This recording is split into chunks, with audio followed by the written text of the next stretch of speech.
Hi, I'm Lindsay with Denton ISD Occupational Therapy, and today I'm going to give you some tips and tricks for helping your kiddo to use scissors correctly.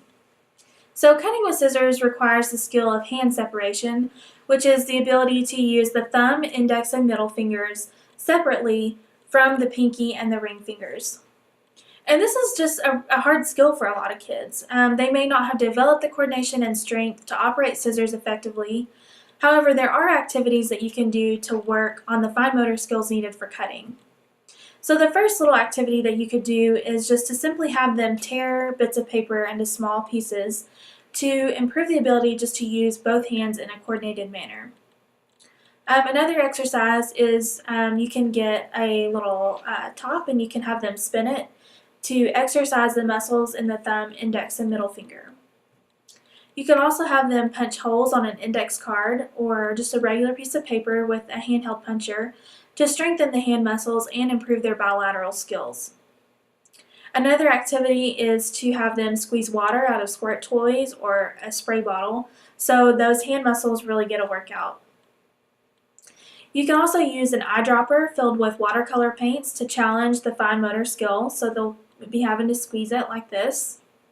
And then another activity you could do is just to have them place clothespins or some kind of kitchen clip on the edge of a paper or a paper plate to strengthen the hand and finger muscles to encourage bilateral skills.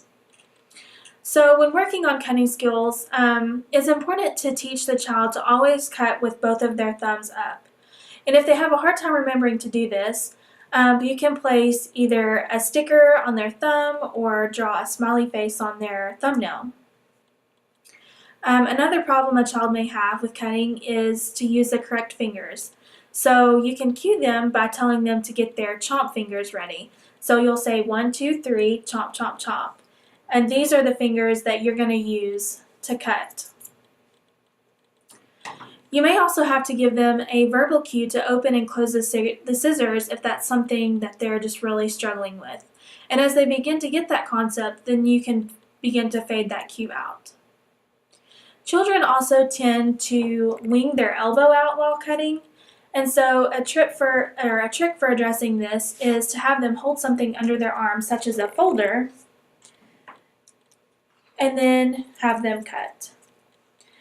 And if your child has difficulty with cutting, you may have to revert to some more beginning cutting skills. So you may have to work on simply snipping Play-Doh or straws or bits of paper or just cutting across like a small 4-inch line. And then once they have that, you can progress from a straight line to cutting curves and shapes.